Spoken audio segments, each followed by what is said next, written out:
எவ்வளோ பிரம்மாண்டமாக இருக்குது பாருங்கள் இந்த கோயில். சுற்றி வந்து உங்களுக்கு சிறு சிறு அறைகளாகவே உங்களுக்கு சுற்றி மதில் சுவர் இருக்கும். அவ்வளோ பிரம்மாண்டமான இந்த கோயில் வந்து சோழர்கள் கால கட்டடக்கலை, திராவிட கட்டடக்கலை, அதே வந்து கோசாளர்களுடைய கட்டடக்கலை, பல்லவர் கட்டடக்கலை, எல்லா கட்டடக்கலையும் ஒருங்கிணைந்த ஒரு கோயில் இது. பெங்களூரில் உங்களுக்கு வந்து நந்தி மலையினுடைய அடிவாரத்தில் இருக்கிற இந்த கோயில். இந்த கோயிலில் உங்களுக்கு சிவபெருமான் வந்து போக நந்தீஸ்வரராக இருக்கிறார். அதாவது சந்தோஷமான நிலையில் சிவபெருமான் இருக்கார். அதனால் இதுக்கு போக நந்தீஸ்வரன் பேர்.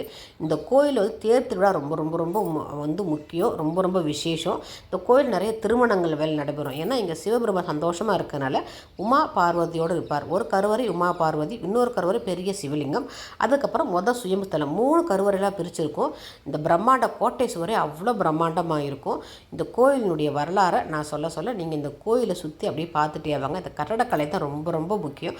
கட்டடக்கலை அவ்வளோ அருமையாக இருக்கும். ஒவ்வொரு சிற்பங்களும் ரசித்து பாருங்கள். நீங்கள் 1000 ஆண்டுகள் பழமையான போக நந்தீஸ்வரர் கோயிலை தான் நம்ம பார்க்க போகிறோம். இந்த நந்தீஸ்வரர் கோயில் நந்தி வந்து பெரிய நந்தியை நம்ம பார்க்கலாம்.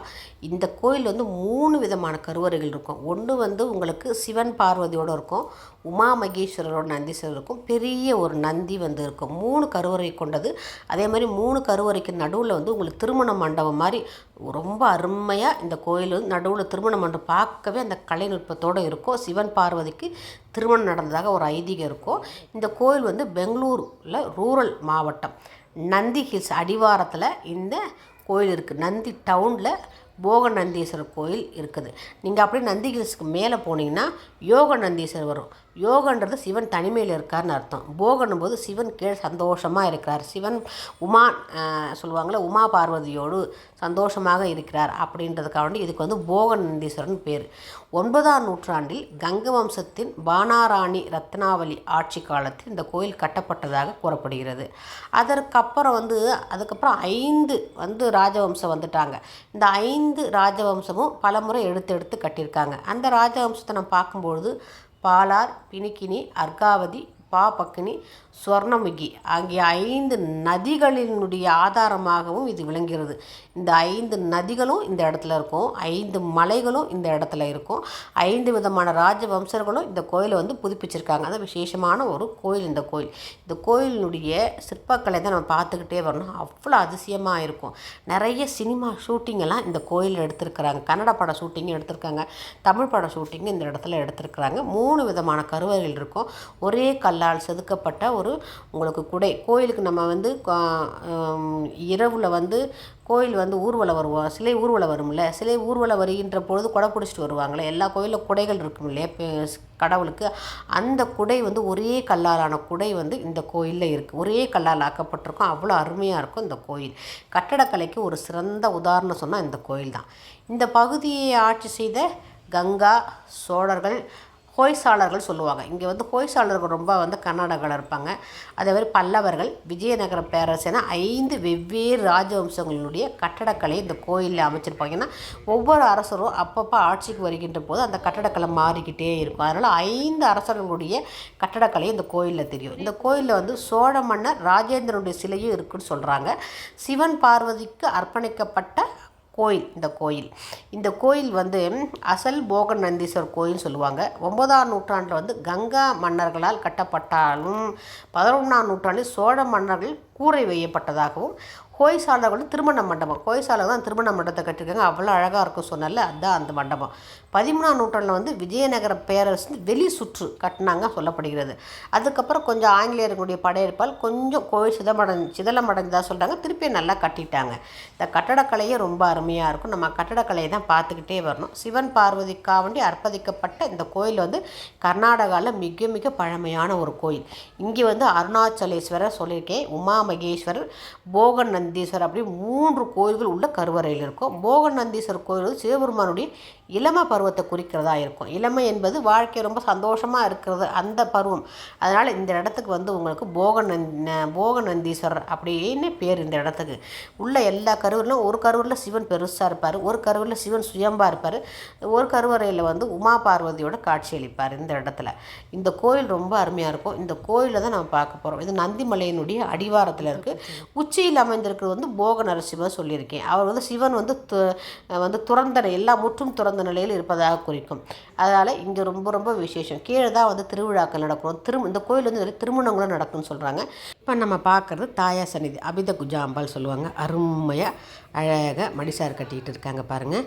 இந்த கோயிலுடைய கட்டடக்கலை தான் நம்ம பார்த்துக்கிட்டே வரணும். சிற்பங்களை நம்ம பார்க்கணும். அவ்வளோ இது வந்து கருவறையை சுற்றி இருக்க சிற்பங்கள். இங்கே இருக்க யாழி வந்து ஒவ்வொன்றும் வித்தியாசமான யாழியாக இருக்கும். அந்த யாழியை பார்க்க பார்க்க நமக்கு அவ்வளோ ஆச்சரியமாக இருக்கும். அந்த யாழின்றது தண்ணி வர்றதில்ல, தண்ணி வர்ற அந்த கோமுகம். யாழியின் மூலமாக அந்த தண்ணி வந்து வெளியில் வராமல் வச்சுருப்பாங்க. இந்த கோமுகம்னு சொல்லுவாங்க. அபிஷேக தண்ணி வெளியில் வர பாதை. அதுக்கு பெரிய ஒரு செங்கல் வாய்க்கால் மாதிரி வச்சு, கருங்கல் வாய்க்கால், அதுக்கப்புறம் கீழே ஒரு தொட்டி வச்சுருப்பாங்க. இங்கே இருக்க நம்ம திராவிட காலத்து சிற்பக்கலைகள்லாம் நம்ம பார்த்துக்கிட்டே வரோம். எல்லாம் கலந்துருக்கும். நான் சொன்னால 5 மன்னர்களுடைய சிற்பக்கலைகளும் இங்கே கலந்துருக்கும். அதனால் நம்ம விநாயகர் இருப்பார், முருகரும் இருப்பார். அவங்க ஆட்சியில் என்னென்ன தெய்வங்கள் இருக்கோ எல்லாமே இதில் பதிச்சிருப்பாங்க. இந்த கோயிலை புதுப்பிக்காமல் அழகாக பழமை மாறாமல் அப்படியே இருக்கும். அதுதான் இந்த கோயிலினுடைய சிறப்பு. நம்ம இந்த கோயிலுடைய கட்டடக்கலையை அப்படியே பார்த்துட்டே ரசிச்சுக்கிட்டே வரணுங்க. ரொம்ப அருமையாக இருக்கும்.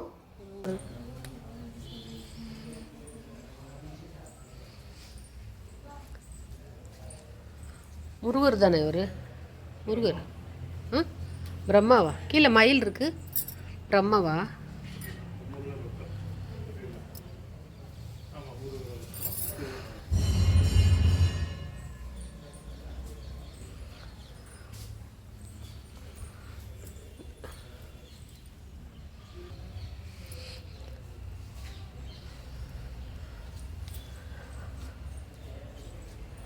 ஒரு கோமுகத்துக்கு எவ்வளோ அருமையாக வந்து சிற்பக்கலை பண்ணியிருக்காங்க பாருங்கள். அந்த வாயை வந்து யாழியினுடைய வாயை ஒரு உருவம் அப்படியே திறந்து வச்சுருக்கா மாதிரி, அதுலேருந்து அபிஷேக தண்ணி வெளியே வர்ற மாதிரி காவா மாதிரி வச்சு ஒரு அபிஷேக தண்ணி வெளியே வர்றதுக்கு எவ்வளோ அருமையான வேலைப்பாடு கட்டடக்கலை பார்த்திங்களா. இதுலேருந்து இந்த கோயிலுடைய கட்டடக்கலையை நம்ம தெரிஞ்சுக்கலாம்.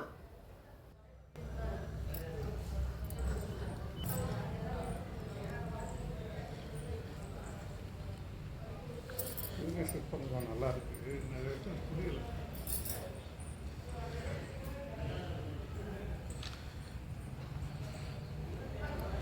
நிறைய சிற்பங்கள் புரியல.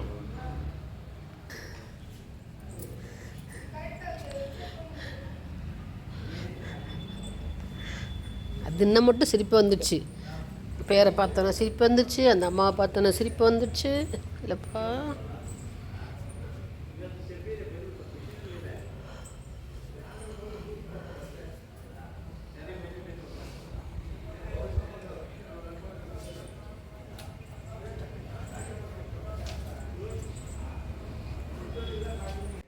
இது வந்து தாயார் சந்நிதி. அபித குஜாம்பாள் சுற்றி அந்த கருவறையை சுற்றி உங்களுக்கு இருக்கிற வந்து சிற்பங்கள். இந்த பேரை கேட்டோன்னே தான் எங்களுக்கு சிரிப்பு வந்துச்சு. அதான் நாங்கள் பேசிகிட்டு இருந்தோம். அபித குஜாம்பாள் அப்படின்னு ஒரு சிரிச்சிட்டே இருந்தோம் நாங்கள். இப்படி ஒரு பேர் அப்படி சொல்லிட்டு நிறைய இடத்துல இப்படி ஒரு பேர் இருக்கும். இன்றைக்கி தான் நாங்கள் அந்த பேரையே பார்த்தோம். அதனால் சிரிச்சிட்டே பார்த்துட்டே இருந்தோம். சுற்றி கருவறை சுற்றி வந்து பாருங்கள் எவ்வளோ வந்து உங்களுக்கு சிற்ப வேலைப்பாடுகள் பற்றியா கல்லில் எப்படி செதுக்கியிருக்காங்க பாருங்கள் அருமையாக.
இதுதான் அந்த ஒரே கல்லாலான குடை, கோயில் குடை, கல்லாலான கோயில் குடை. அவ்வளோ வந்து வேலை நுட்பங்களுடன் இருக்கும், சிற்ப வேலை. அதை சொல்லவே முடியாது, வர்ணிக்கவே முடியாது. ஒரே கல்லாலான இந்த குடை, இதுதான் இந்த கோயிலினுடைய ஒரு அதிசயம். இங்கே நிறைய பேர் நின்று செல்ஃபியெல்லாம் எடுத்துக்குவாங்க. அவங்கெல்லாம் போனதுக்கப்புறம் தான் நான் போய் அதை நான் வீடியோ எடுத்தேன். இதுதான் நம்ம உள்ளே நுழைஞ்ச என்ட்ரன்ஸ் தெரியுதுங்களா? எவ்வளோ பிரம்மாண்டமாக இருக்குது பாருங்கள்.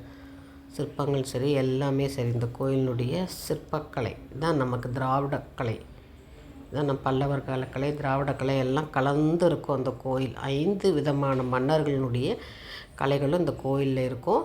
நம்ம இப்போ மேலே ஏறி போகணும். இந்த பெரிய நந்தி இருக்குல்ல, இது ஒரு கருவறை. இங்கே வந்து உங்களுக்கு ஒரு சிவபெருமான் இருப்பார். நடுவில் வந்து உங்களுக்கு கல்யாண மண்டபம் இருக்கும். அதுக்கப்புறம் உமா மகேஸ்வரோட ஒரு சிவபெருமான் இருப்பார். அதுக்கப்புறம் தான் பெரிய சிவபெருமான் இருப்பார். 3 விதமான கருவறைகள் இந்த கோயிலில் இருக்கும். கோயிலை சுற்றி பார்த்துட்டு தான் இப்போ நம்ம மேலே ஏறி கருவறையை பார்க்க போகிறோம். கருவறையை உங்களுக்கு பார்க்கும்பொழுது பாருங்கள், எத்தனை முன்னாடி எவ்வளோ வந்து நந்தி வச்சுருக்காங்க. இங்கே ஒரு நந்தி தான் கோயிலில் இருக்குன்னெலாம் கிடையாது. நம்ம ஊரெலாம் சிவனுக்கு முன்னாடி ஒரு நந்தி தான் இருப்பாங்க. இங்கே அப்படி கிடையாது, 2-3 நந்தி வச்சுருப்பாங்க. கீழே தெரியுதுங்களா, 2 நந்தி தெரியுதா? மேலே மெயினாக ஒரு நந்தி தெரியுதா? 3 நந்தி இருக்கார் இந்த கருவறைக்கு முன்னாடி. அப்படியே நான் கருவறையை பார்க்க வேண்டியதான், வெடுக்க விட மாட்டாங்க. சரி, அவர் என்னமோ உட்காந்து ஃபோன் பார்த்துட்டு இருந்தாரா? எவ்வளோ பெரிய லிங்கம் பார்த்தீங்களா? பெரிய லிங்கம் இது. முடிஞ்சா இப்போ அடுத்து இந்த கல்யாண மண்டபம் எவ்வளோ அழகாக இருக்குது பாருங்கள். குட்டி குட்டியாக அந்த கல்யாண மண்டபம் குடைவரை மாதிரி அந்த தூண்களை செதுக்கியிருக்காங்க. அவ்வளோ அருமையாக இருந்துச்சுங்க. யாரும் இல்லை, அதனால் அழகாக எடுக்க முடிஞ்சு. இதுதான் வந்து கல்யாண மண்டபம். இங்கே தான் வந்து சிவனுக்கும் பார்வதிக்கும் திருமணம் நடந்ததாக சொல்கிறாங்க. அந்த இடம் தான் இந்த இடம். இந்த இடம் அவ்வளோ வந்து தெய்வீகமாக கருதப்படுகிறது. உள்ளே இருக்கிறதுங்க உமா மகேஸ்வரோட, சிவனும் பார்வதியும் இருக்காங்க. உமா மகேஸ்வரர் கல்யாண மண்டபம்னு சொல்கிறாங்க இந்த இடத்த. அழகாக பார்த்தா தூரத்துலேருந்து பார்க்குறோம் பாருங்கள், அருமையாக இருக்குல்லங்க. ஒரு நம்ம கருவறையை பார்த்துட்டோம், பெரிய லிங்கம். அதுக்கப்புறம் கல்யாண மண்டபத்தை நம்ம பார்த்தாச்சு. அப்புறம் நம்ம அடுத்த கருவறையை நம்ம பார்க்கலாம். இப்போ தான் நம்ம ஏறி வந்த பாதை தனியாக வித்தியாசமாக இருக்குது பாருங்கள். இது மட்டும் வந்து உங்களுக்கு கோசாளர்களால் கட்டப்பட்ட கல்யாண மண்டபம் சொல்கிறாங்க. 5 விதமான மன்னர்களை இந்த இடம் வந்து கோசாளர் கட்டப்பட்ட கல்யாண மண்டபம். இதற்கப்புறம் இன்னொரு கருவறை இருக்குது. அது முன்னாடி வந்து நந்தி இருக்கும். உள்ளே வந்து அது ஒரு பெரிய கருவறை இருக்கும். நம்ம அதை ஃபோட்டோ எடுக்க முடியாது. சரி, அப்படியே நம்ம தாண்டி இங்கே வந்து நம்ம நவகிரகத்தை கும்பிட்டுக்குவோம். நம்ம எடுக்க முடிஞ்சால் உங்களுக்கு காட்டுறேன். திருப்பியும் அந்த வழியாக நான் போகிறேன். அங்கே யாரும் இல்லைன்னா எடுப்போம். பெரிய ஒரு கோணியில் பெரிய நாமக்கட்டி வச்சுருப்பாங்க உங்களுக்கு, விபூதி நாமக்கட்டி. இந்த பக்கம்லாம் விபூதி நாமக்கட்டியாக தான் இருக்கும். அதை எடுத்து நம்ம பூசிக்கிட்டு அப்படியே போவோம். நம்ம வந்த வழியே திருப்பி போவோம். இந்த நந்தி இருக்கார்ல, இந்த நந்திக்கு அது தாப்பில் தான் வந்து பெரிய சிவபெருமான் இருப்பார். அதனால் இல்லைன்னா நம்ம பார்ப்போம், இல்லைன்னா வெளியிலேருந்து தரிசனம் பண்ணிட்டு வந்துடுவோம். அங்கே தான் நம்ம கல்யாண மண்டபத்தை பார்த்தோம். நந்தியை பார்த்தோம். 3 கருவறையில் 2 இதுவும் பார்த்தாச்சு. 3ஆவது பார்க்கணுன்னா நம்ம அங்கே ஃபோட்டோ அலோடு கிடையாது. அதனால் கீழே இறங்கி போயிடுவோம். உங்களுக்கு நந்தியை மட்டும் உங்களுக்கு காட்டுறீங்க பாருங்கள். எத்தனை நந்தி இருக்கார் பார்த்தீங்களா? இந்த கருவறையில் முன்னாடி நிறைய நந்தி வச்சுருப்பாங்க. ஒரு நந்தி தான் கிடையாது. நம்ம அப்படியே பார்த்துட்டு திருப்பி சுற்றி வர வேண்டியது தான். நம்ம மேலே வந்து ஐயர் ரொம்ப வந்து அலாட்டாக இருக்கிறாரு, அதனால் எடுக்க முடியாது. அதனால் திருப்பி நம்ம வந்து இங்கேருந்து நந்தியினுடைய பின்புறத்துலேருந்து நம்ம வந்து பெருமானை தரிசனம் பண்ணிக்குவோம். திருப்பியே நம்ம இங்கே ஒற்றை கொடை கல் வந்து குடையை பார்க்க திருப்பியே வந்தாச்சு. மனசே வரல, அவ்வளோ அருமையாக இருக்குது பார்த்துங்க. இதுதாங்க இன்றைக்கி ஃபுல்லாக நம்ம வந்து உங்களுக்கு போக நந்தீஸ்வரர் ஆலயத்தை சுற்றி பார்த்துருக்கோம். கர்நாடக மாநிலத்தில் உங்களுக்கு நந்தி ஹில்ஸ் அடிவாரத்தில் இருக்குது. இந்த கட்டடக்கலையை ஃபுல்லாக நீங்கள் சுற்றி பார்த்துருக்கீங்க. உங்களுக்கு இந்த கோயிலுக்கு வந்த அனுபவமே உங்களுக்கு நேரடியாக வந்து பார்த்த அனுபவமே உங்களுக்கு இருக்கும். அந்த அளவுக்கு நான் இதை விரிவாக தெளிவாக நான் சொல்லியிருக்கிறேன். அதனால் கண்டிப்பாக இந்த வீடியோவை பொறுமையாக பாருங்கள். அதே மாதிரி எல்லாருக்கும் ஷேர் பண்ணுங்கள், லைக் பண்ணுங்கள், சப்ஸ்கிரைப் பண்ணுங்கள்.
கல்லாலான கொடிமரம் நந்தி எல்லாரையும் நம்ம கும்பிட்டுட்டு திருப்பி எங்கே ஆரம்பித்தோமோ அங்கேவே நம்ம வந்துட்டோம், தேருக்கே வந்துட்டோம் இல்லையா.